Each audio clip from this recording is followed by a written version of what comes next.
that thing that you know, it's like, I know I'm supposed to be doing this thing. So that's step number one. What do I want? Get really clear. And most likely it's something that keeps on reoccurring. It's life saying, you are meant to do this, and I'm giving you a hint, and you've taken some of the training, and you're working with certain people, and your life experience has also brought you through something like this. Okay, so your zone of genius is actually intertwined in all of those three places. It shows up in the professional trainings you take. It shows up in your personal life experience where you know when you have gone through something and it was like this really shitty traumatic thing, and then you realize afterwards you're like, oh, okay, now I understand the gifts that thing gave me, right? And then you have like just certain kind of clients or certain people that come to you, and they always ask you, about certain things, right? So your zone of genius is hidden somewhere in there, and sometimes it comes so naturally to us that we almost take it for granted, right? So one of my clients, what his zone of genius is writing. Another zone of genius is movement. But for him, he's like, well, but that's the thing that I love to do. How can that be the thing that creates me out of my employee that I'm used to, doing the 9 to 5, the benefits, all this, into doing the thing I love. Like the thing I love is gonna pay me, right? So yes, it can. So the symptom is you feel drained, and you're not necessarily putting, so that's step number 2.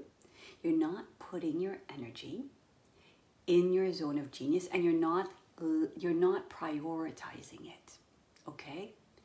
So if you start to recognize what you want, and then number 2, start to recognize what is your zone of genius, and am I actually putting my energy there? So here is the creative process and the creative tension that we just want to know the answer. We just want to know, this is our nervous system. It will be like, okay, I'm really used to being safe here, 9 to 5, this is the thing that's giving me money, putting food on the table, and tell me right away that this is certain that this is going to make me money. And your nervous system, it just wants to know the certainty, and it wants to know the answer.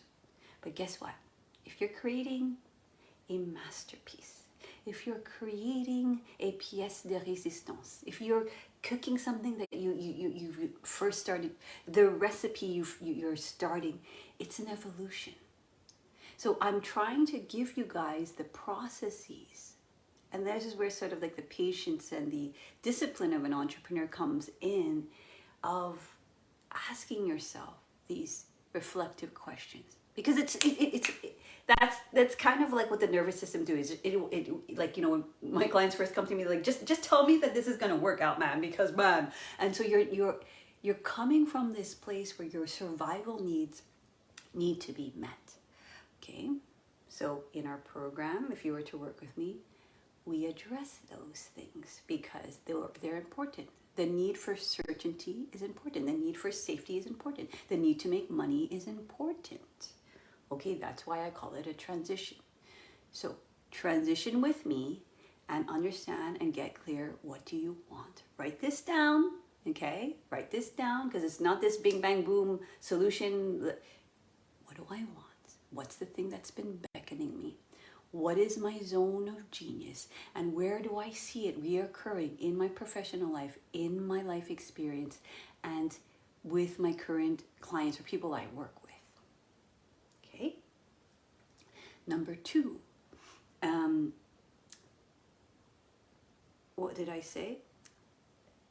Number 2, understand your zone of genius and what your zone. So here's what your zone of genius is. Okay, I just kind of said what it was and not. If you're not putting your attention in your zone of genius, you will feel drained. That's just kind of life in general, right? If you kind of have a kid who loves soccer, but you have him sitting on the sidelines doing math, he's gonna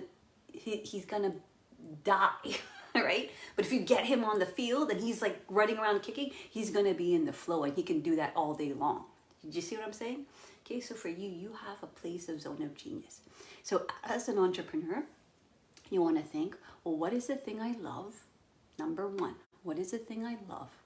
Okay, And again, it's an iteration of a masterpiece. So let yourself at least answer the questions before you want the certainty of what is if this is going to work, right? Okay, because I'm not promoting burn the boats.